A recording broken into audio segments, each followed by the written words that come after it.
Comenzaremos haciendo una breve introducción de la adquisición de la lectoescritura. Gracias al dominio de la lengua escrita se realiza el proceso de apropiación de la cultura, conocimientos y técnicas de la sociedad en que vivimos. Es evidente que el dominio de la lengua escrita constituye una herramienta esencial para el manejo de los seres humanos en un mundo que cada día es más complejo y tecnificado.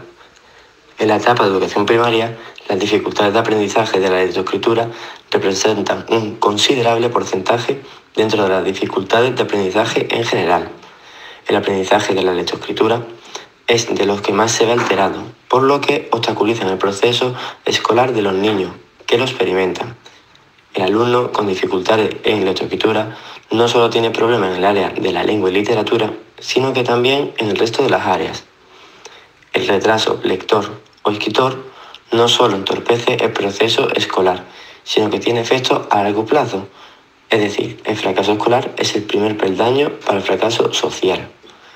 Conociendo los procesos lectoescritores, estaremos en mejores condiciones para comprender los trastornos que se producen en el curso de su adquisición y prevenir la aparición, así como para favorecer también un correcto aprendizaje. Para ello, debemos conocer las relaciones entre el lenguaje oral y escrito y los procesos cognitivos implicados en su desarrollo. Como hemos comentado al final de la introducción, ahora comentaremos las relaciones entre el lenguaje oral y el lenguaje escrito. El lenguaje escrito es ante todo un objeto sociocultural. Este sirve para resolver algunos problemas que las sociedades se han planteado. Si fuera de la escuela este conocimiento no tuviera utilidad, entonces tampoco constituiría un contenido escolar fundamental. En lo que se refiere a su naturaleza y función, al contrario de lo que se cree habitualmente, el lenguaje escrito no es un código de transcripción del habla, sino un sistema de representación gráfica del lenguaje hablado. El lenguaje hablado es una actividad lingüística primaria, mientras que el lenguaje escrito es una actividad lingüística secundaria. No son dos sistemas de comunicación totalmente diferentes, pero sí que comparten una serie de características. Al mismo tiempo, existen también diferencias entre ellos. Estos tienen en común casos en los que es necesario acceder a las palabras del léxico, analizar frases, párrafos, etc. La relación entre sistemas de escritura y lectura estaría en el grado de coincidencia lingüística requerida, siendo los códigos alfabéticos. Nuestro sistema de escritura no es puramente alfabético, ya que muchos de los fonemas se representan con grafías diferentes, como la C y la Z, la G y la J. Por otro lado, la estructura fonológica del sistema hablado no es fácil. La conciencia fonológica no es necesaria para aprender a hablar ni para comprender el lenguaje oral. Además, la mayoría de los niños adquieren de forma natural el lenguaje oral, algo que no ocurre con la lectoescritura, que necesita una enseñanza sistemática y aún así plantea dificultades a un alto porcentaje de los niños y adultos. En primer lugar, empezaremos a hablar sobre los procesos cognitivos que intervienen en la lectura. El primero de ellos, los procesos perceptivos. Cuando leemos, los ojos realizan desplazamiento de izquierda a derecha mediante movimientos sacádicos. Estos movimientos están alternados con periodos de fijación en los cuales se extrae la información. Aunque es verdad que los ojos tienen un papel importante, cada vez más se ha demostrado con mayor claridad que los fracasos en la lectura se deben tan solo a fracasos perceptivos. En la intervención educativa debemos de realizar una detección precoz del problema. Para detectarlo a tiempo debemos de estar atentos en las primeras etapas del aprendizaje, ya que los primeros signos se inician en infantil y se van desarrollando también durante primaria. Algunos de los signos de riesgo son retraso en el aula, dificultad para producir distintos sonidos, dificultad para asociar letra y sonido, retraso psicomotor, falta de sentido y direccionalidad, dibujo pobre y trastornos de la atención. Bueno, pues ahora yo voy a seguir con el siguiente proceso cognitivo que interviene en la lectura, que es el proceso sintáctico. Las palabras aisladas nos permiten activar los significados que ya tenemos almacenados en nuestra memoria, pero no nos transmiten mensajes. Para poder entonces adquirir la información nueva que nos transmiten esas palabras, tenemos que estructurar una oración donde esas palabras estén agrupadas. al leer se determina el papel que tiene cada palabra en la oración. Lo que ocurre que no solo nos vale con estructurar la oración, sino que también nos hace falta tener un conocimiento sintáctico. Este conocimiento sintáctico se refiere a las posibles estrategias de procesamiento sintáctico que podemos utilizar, que encontramos dos. La primera de ellas es que en la oración, cuando encontramos el primer sustantivo, le damos el papel de sujeto y luego al segundo sustantivo que encontramos se le da el papel de objeto de acción del verbo. Con esta estrategia lo que ocurre es que encontramos errores. Es común encontrar varios errores, ya sea porque se utiliza la frase en forma pasiva o porque se introducen palabras funcionales, que lo que hacen es que invierten el orden de la acción. Y la otra estrategia que tenemos son los signos de puntuación, que lo que ayudan a determinarnos los papeles sintácticos que tienen las palabras en la oración, y así lo que ayuda también es a la comprensión de las palabras. En los procesos semánticos, su misión consiste en extraer el significado del texto e integrarlo en el resto de conocimientos almacenados en la memoria, terminando en el proceso de comprensión. Entre sus subprocesos encontramos la extracción del significado, seguidamente la integración en la memoria y por último los procesos inferenciales, el cual consiste en añadir información a la obtenida. En los procesos ortográficos encontramos la comprensión de las reglas arbitrarias y el conocimiento de la ortografía correcta de la palabra. La memoria operativa o memoria de trabajo es la habilidad de retener información mientras se procesa la nueva. En la lectura se retienen las letras, las palabras y las frases y se codifican las siguientes en el texto. En los procesos de escritura encontramos varias etapas. La planificación, la realización del texto, donde se tiene en cuenta el contexto, el léxico, la morfosintaxis, la cohesión del texto y la ortografía. Y por último, la revisión del texto. Bueno, pues ahora vamos a pasar con el bloque 2, que es el de dificultades en el desarrollo de la lectoescritura y otros aprendizajes. El primer punto que tenemos es el del retraso lector. El retraso lector lo podemos definir como un desfase en el desarrollo de la lectura y la escritura. Y no tiene por qué estar afectado por trastornos o problemas como trastornos en la personalidad, problemas afectivos, métodos de aprendizaje, porque en sí no es que haya una pérdida total de la capacidad de poder leer o escribir, sino que hay cierta demora en la adquisición de habilidades que se requieren para poder leer o escribir. Entonces no es una pérdida, una incapacidad o un déficit por leer o escribir. En la lectura y la escritura lo que sí puede afectar son los problemas psicolingüísticos, que son alteraciones en los aspectos neuroperceptivos motores, como pueden ser el déficit visual, la confusión espacial y direccional, el déficit modal cruzado de ojo, oído, mano, etc. Encontramos también que las diferencias que hay entre un buen y un malo lector hay que observarlo mirando las diferencias que podemos encontrar entre el procesamiento fonológico, sintáctico y la memoria de trabajo. Luego también existe una diferencia entre una lectura comprensiva o una lectura que no resulta comprensiva. Entonces, para esto hay que analizar los procesos semánticos y memoria, y la memoria que hay. Los niños con dificultades en la lectoescritura suelen estar afectados porque han tenido un retraso en la adquisición del lenguaje, presentan también dificultades a la hora de ejecutar una serie de habilidades verbales como la producción, la percepción, etc. Y también porque les cuesta o no son capaces de realizar un análisis del lenguaje oral. Es importante detectar temprano las dificultades del aprendizaje relacionadas con la lectoescritura. Uno de los más frecuentes es la dislexia. ¿Qué es? Es un trastorno del lenguaje o dificultad para aprender a leer a través de los medios convencionales de instrucción, a pesar de que exista un nivel normal de inteligencia en el niño y adecuadas oportunidades socioculturales. Los factores que intervienen son los factores neurológicos, factores cognitivos, déficit perceptivo o de memoria, déficit en procesamiento verbal, factores genéticos y manifestaciones emocionales, conductuales y escolares, que ahora después explicaré. Los factores neurológicos de la dislexia son una tasa de procesamiento inferior del hemisferio izquierdo, manifestación de una representación bilateral del procesamiento espacial, retraso neuroevolutivo, disfunciones neurológicas leves, problemas menores de coordinación, problemas madurativos que afectan a la percepción visual, auditiva, a la memoria y al desarrollo psicomotor. Entre los factores genéticos de la dislexia, varios estudios y trabajos indican que la presencia de este desorden es mayor entre familiares de primer grado de un niño o niña con dislexia que entre los familiares de primer grado de niños sin dislexia. Además, se ha demostrado que la tasa de alteraciones en la lectura en gemelos monocigóticos se encuentra entre el 84 y 100%, mientras que en gemelos dicigóticos está entre el 20 y el 35%. Estos estudios se han realizado en diferentes regiones de los cromosomas de los niños. Como consecuencia de la dislexia aparecen manifestaciones emocionales y conductuales en los niños y niñas, tal como la ansiedad, bajo concepto de ellos mismos, comportamientos como la inseguridad, exceso de vanidad, agresividad, etc. Atención inestable, desinterés por el estudio, falta de motivación y curiosidad.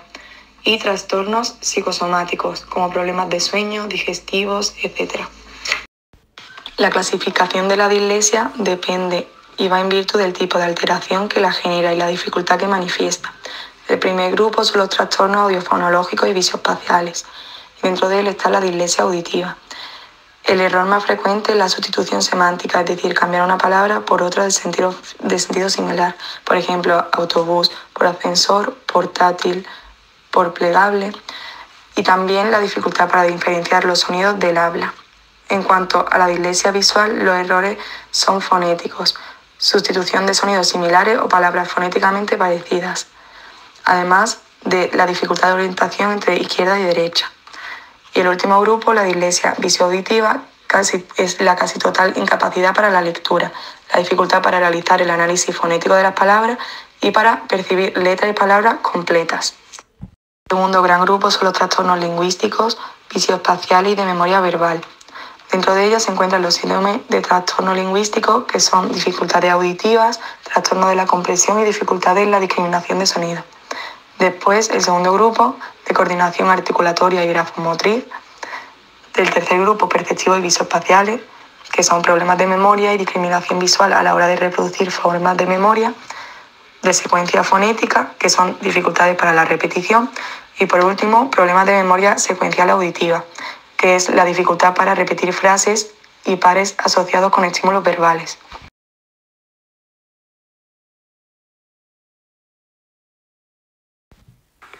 Finalizado el tema de la dislexia, entraremos ahora a la definición de disortografía. Según García Vidal, 1989, se puede definir como el conjunto de errores de escritura que afectan a la palabra y no a su trazado o grafía. Acerca de la etiología, que es el estudio sobre las causas de las cosas, encontramos 5 causas. En primer lugar, causas de tipo perceptivo. Un déficit en percepción, memoria visual y auditiva. Un déficit de tipo espaciotemporal. En segundo lugar, causas de tipo intelectual. Un déficit o inmadurez intelectual. En tercer lugar, causas de tipo lingüístico. Problemas fonológicos, deficiente conocimiento y uso del vocabulario. En cuarto lugar, causas de tipo afectivo-emocional. Bajo nivel de motivación y falta de atención a la tarea. Y por último, en quinto lugar, causas de tipo pedagógico. Problemas con el método.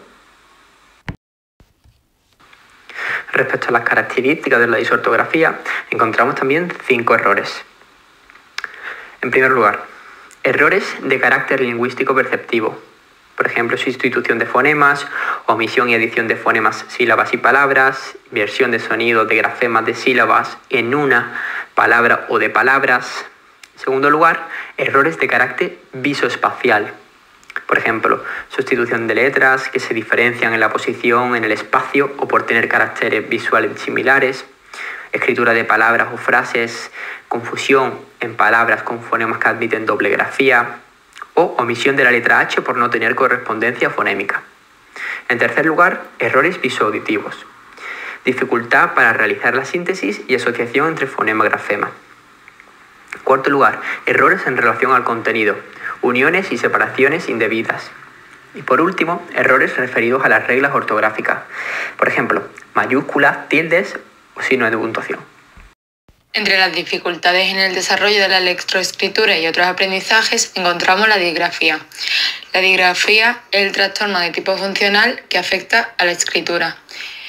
Sus características para diagnosticar la disgrafía son la capacidad intelectual en los límites normales, la ausencia de daño sensorial o motor grave que pudiera condicionar la calidad de la escritura, la adecuada estimulación cultural y de aprendizaje y la ausencia de trastornos neurológicos que pudieran interferir la ejecución motriz de la escritura. Entre los factores que intervienen en su desarrollo encontramos los problemas de lateralización, las dificultades de eficiencia motora, los problemas del esquema corporal y las funciones perceptivo-motrices, los factores de personalidad y las causas pedagógicas, es decir, la deficiencia en la destreza motora, la enseñanza rígida e inflexible, la exigencia excesiva de calidad y rapidez escritora y la práctica de la escritura como actividad aislada de otras actividades. Una vez diagnosticada la disgrafía, hay una serie de características que suelen repetirse, como es el tamaño de la letra, ya que puede ser excesivamente grande o pequeña, la forma anómala de las letras, es decir, la mala configuración de la grafía, distorsión de los rasgos de las letras que resultan irreconocibles o la falta de rasgos pertinentes, la inclinación de las letras o del renglón, la espaciación de las letras o de las palabras. El trazo puede ser grueso y muy fuerte o demasiado suave, casi inapreciable, y el enlace entre las letras. Falta de uniones, distorsión en los enlaces, uniones indebidas. Ahora vamos a hablar sobre las dificultades en el cálculo o discalculia. Este apartado se refiere a la variedad de problemas relacionados con el aprendizaje matemático. Existen varias formas de trastorno, ya que las dificultades varían de una persona a otra. Cabe destacar que no depende ni del nivel mental o métodos pedagógicos. Más bien, es un retraso en el aprendizaje aritmético y afecta la captación de números y cantidades. Algunas de sus características están relacionadas con el significado de los números, agrupar cantidades, reconocer grupos, aprender a contar, procesamiento verbal, resolver problemas matemáticos, recordar tablas, unidades de medida, etc. Otros síntomas de estas dificultades antes nombradas pueden ser dificultad para el cálculo, inmersión de los números, dificultad para escribir números, etc. En cuanto a la detección, cabe destacar que las primeras manifestaciones se dan con la realización del número, cuando el niño no sabe escribir bien el número o no sabe clasificarlos. Si vemos algunos de estos indicios, habría que iniciar una observación individual de cada niño. Para ello, recogeremos datos de conocimiento del número, copiado de números, cálculo mediante juego o la resolución de problemas. Para prevenir el trastorno, es muy importante tratar de construir una base sólida en cuanto al desarrollo y adquisición del cálculo se refiere. En la intervención educativa debemos de realizar una detección precoz del problema. Para detectarlo a tiempo debemos de estar atentos en las primeras etapas del aprendizaje, ya que los primeros signos se inician en infantil y se van desarrollando también durante primaria. Algunos de los signos de riesgo son retraso en el aula, dificultad para producir distintos sonidos, dificultad para asociar letra y sonido, retraso psicomotor, falta de sentido y direccionalidad, dibujo pobre y trastornos de la atención. Algunos de estos elementos pueden encontrarse frecuentemente en otros niños que después los superan. Estos signos no son suficientes para diagnosticar un futuro disléxico, así que para predecir una posible dislexia los datos relevantes son primeramente ausencia de conciencia fonémica, que es la conciencia de que las palabras están formadas por unidades fónicas sin significado en sí misma y segmentación silábica y fonética. Dificultades para organizar y categorizar los sonidos, que es la capacidad para descomponer una palabra en sus sonidos. Dificultad de procesar formas de información, que son problemas para recuperar información almacenada en la memoria y en la memoria de trabajo. Déficit de decodificación fonológica, no puede representar o tener a los sonidos de la palabra. Déficit del sistema de automatización. Historia familiar de dificultades específicas para el aprendizaje de la lectura. Y por último, problemas visoespaciales y de lateralidad, aunque no siempre aparecen en disléxicos. Ahora hablaremos de las diferentes formas de evaluar. En la evaluación de las dificultades de aprendizaje de la lectoescritura va a ser una tarea multidisciplinar, neuropsicológica, pedagógica, logopédica, escolar y familiar. En la evaluación podemos encontrar dos tipos, en el ámbito escolar y psicopedagógica y logopédica. En la evaluación en el ámbito escolar, el diagnóstico certero se hará en base a una valoración del resultado que no se aparta del protocolo de observación del tutor, entrevista inicial con la familia, baterías de test estandarizados y pruebas no estandarizadas. La recogida de la información previa a través de la entrevista familiar y la anamnesis va a ser de gran importancia, ya que nos aportan datos sobre evaluación que ha tenido el alumno, cómo se ha desarrollado desde su nacimiento, desarrollo lingüístico, motor, emocional, etc. Incluso antecedentes familiares de problemas de lectoescritura. De la recogida de información del tutor, a través de protocolos de observación, recogemos datos significativos de la historia escolar, procedimientos de enseñanza, dificultades lectoescrita, motivación e interés por tareas escolares y dificultades de otros aprendizajes. Por otro lado, en la evaluación psicopedagógica y logopédica se realizará a través de pruebas estandarizadas y no estandarizadas. En ellas se pretende evaluar las habilidades adquiridas y el nivel de desarrollo alcanzado. Se realizarán test y numerosas pruebas de desarrollo cognitivo, perceptivo, psicomotriz, etc. La conclusión diagnóstica, así como los aspectos con déficit, serán la base para poder realizar el plan de intervención con el alumno y las adaptaciones curriculares que se requieren para poder acceder a los aprendizajes escolares. Y ahora finalizamos el bloque 3 de intervención educativa con el punto 3, que es el de actuaciones preventivas desde el centro escolar. Este punto lo que se centra es desde el centro escolar, lo que se debería de promover. Encontramos que hay que estimular el lenguaje oral, sobre todo en la primera etapa educativa, que exista una elección de un mismo método de enseñanza en toda la escuela, que el método que se utilice para la enseñanza pues debe de incluir tanto la lectura y escritura como un proceso de análisis y síntesis, una conciencia fonológica, que haya actividades sistemáticas de segmentación de las frases, de la palabra, de la sílaba, del fonema, que se pueda trabajar tanto la lectura y la escritura y que esté relacionada con la vida cotidiana, que se pueda cuidar la motivación, que el niño se sienta motivado hacia la lectura y la escritura, que se ejercite sobre todo tanto el lenguaje oral como el escrito de forma igualitaria, y sobre todo también motivar a la familia a que también realicen lectura,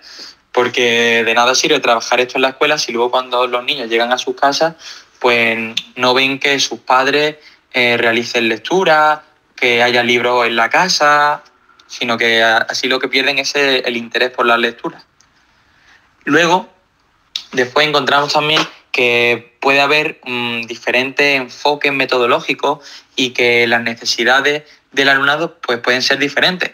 Es por ello que en el documento, como habréis visto, aparece ahora una tabla donde nos recuerdan cuáles son las fases del desarrollo escritor y cómo se estimula y se pueden ir desarrollando esas fases. En la primera fase, que es para educación infantil, sobre la lectura perceptiva, pues podemos ver cómo para trabajar todas las percepciones, pues nos aparece que tenemos que estimular todos los sentidos, estimular la discriminación visual, hay que discriminar un objeto repetido, otro no repetido, identificar objetos iguales, otros que no lo son. Luego podemos favorecer el desarrollo del lenguaje oral a través de estimular el desarrollo fonológico, estimular el desarrollo semántico. Aparecen diferentes ejemplos o diferentes objetivos que podemos utilizar para favorecer esos diferentes ámbitos. Luego, en 4 o 5 años de infantil y primero educación primaria, pues también nos aparece que es ya la segunda fase, que está la lectura y escritura combinatoria, y pues podemos seguir desarrollando el lenguaje oral ya en un campo más específico, a través del campo semántico, morfosintáctico, pragmático, trabajar los aspectos perceptivos, trabajar la estructuración espacial, trabajar la estructuración temporal, ya sea a través de series, de ordenar viñetas, aprender rimas y canciones, la conciencia fonológica, alargando el sonido, encontrando palabras que terminen en una vocal que hemos dicho. Esta tabla lo que son ejemplos de cómo podemos trabajar y seguir desarrollando el ámbito lector y escritor en los niños. Como punto número 4 de la intervención educativa, encontramos una propuesta de actividades que ponen en marcha los procesos descritos en alumnos con dificultades de aprendizaje de la lectoescritura. Sin importar el método empleado, se debe llegar siempre a la decodificación del fonema-grafema para poder comprender su significado. Para ello, uno de los métodos empleados sería una serie de procesos que van desde el reconocimiento del fonema hasta saber componer textos. A partir de aquí, lo que se quiere es que el niño empiece a jugar y a transformar palabras, que las vaya manipulando, etc. Respecto a los materiales necesarios, se pide que exista una gran variedad, por ejemplo, dibujos, juguetes o dominos, entre otros. Si el niño ya es mayor, es recomendable otra serie de actividades como crucigramas y jeroglíficos. Otro aspecto bastante importante y a tener en cuenta es dar a conocer el valor de aquello que están aprendiendo en la vida cotidiana. Para ello se pueden realizar actividades como leer cuentos y escribirle distintos finales, escribir una carta a un amigo, hacer murales sobre noticias de prensa que sean de actualidad o de interés para ellos, o implicar a la familia pidiéndoles que colaboren en la recopilación de cuentos de tradición popular, refranes, canciones populares, etc. A continuación, trataremos la propuesta de intervención para alumnos con otros problemas de aprendizaje. En dificultad o trastorno se utilizarán las técnicas recomendadas. En disortografía se empleará la estimulación de factores asociados, estimulación lingüística, cuaderno con inventario de errores ortográficos, fichero ortográfico, la intervención sobre errores de ortografía natural. En disgrafía se utilizará la educación psicomotriz general, educación psicomotriz diferenciada, ejercicios grafomotores o preparatorios y la corrección de errores específicos de grafismo. Por último, en discalculía se utilizará la estimulación de la percepción y discriminación visual y auditiva, estimulación lingüística, memorización y automatización de series y por último, vivenciar y manipular. Las adaptaciones curriculares para los alumnos con dificultades persistentes en la adquisición de la lectoescritura y otro aprendizaje están divididas en dos grandes grupos. En primer lugar, las adaptaciones de acceso, donde los elementos personales y su organización tienen una atención individualizada, adoptando una actitud personalizada que facilite el desarrollo de un adecuado autoconcepto, estableciendo condiciones para una adecuada coordinación entre profesionales y determinando con qué grupo trabaja mejor. Entre las adaptaciones, los elementos materiales y su organización utilizan materiales variados para desarrollar las tareas de forma variada, materiales de tipo manipulativo, visual, gráfico y audiovisual y materiales que correspondan a las necesidades especiales del alumnado. Y en las adaptaciones en los grupos organizativos realizan trabajos en grupo, trabajos cooperativos, trabajos autónomos, dándole tiempo adicional fuera del horario escolar para que ellos puedan tener una educación buena. Los grupos son las adaptaciones en los elementos curriculares básicos. En primer lugar, la adaptación en los objetivos y contenidos. Se modifican la secuencia de objetivos y contenidos y la temporalización. Introducen objetivos y contenidos de otros ciclos. Modifican objetivos y sus correspondientes contenidos de una hora curricular. Modifican contenidos referidos a un objetivo concreto. Priorizan objetivos y contenidos en relación a potencial o expresión oral. Introducen objetivos y contenidos en relación a hábitos de trabajo y técnicas de estudio. En las adaptaciones de las actividades añaden actividades complementarias para conseguir objetivos comunes al grupo, actividades individuales, actividades que impliquen exposiciones orales y actividades que tengan preguntas cortas, respuestas tipo T, elecciones múltiples y de relación. También entre las adaptaciones en los elementos curriculares básicos están las adaptaciones en la metodología, que introducen en las actividades de enseñanza y aprendizaje ayudas visuales, auditivas y gráficas y actividades con diferentes grados de dificultad. Fomentan técnicas de trabajo cooperativo, planifican el proceso instruccional antes, durante y después de cada sesión, utilizan la elaboración de esquemas como instrumento de aprendizaje, utilizan refuerzos que mejoren el autoconcepto y la motivación y facilitan la prestación de ayuda didáctica. Por último, las adaptaciones de evaluación establecen criterios de evaluación individualizados, en función del objetivo, contenido programado y en función de sus características y su adaptación curricular. Utilizan instrumentos, técnicas y procedimientos de evaluación acorde a las posibilidades del sujeto y diseñan pruebas específicas de evaluación adaptadas a las características del alumno. Tienen en cuenta las ayudas pedagógicas necesarias e implican a todos los profesionales que inciden en el proceso de enseñanza-aprendizaje. Además, introducen instrumentos, técnicas y procedimientos de evaluación distintos a los del grupo.